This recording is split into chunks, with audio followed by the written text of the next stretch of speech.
करिया जान सच में पानी रे गइलू आँखी के पुतरिया जान।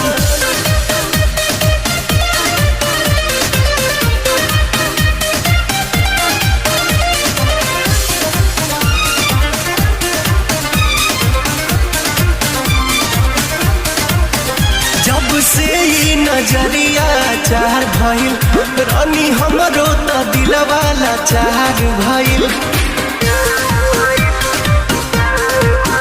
हम एके सपनवा सजाई रोजे सच कही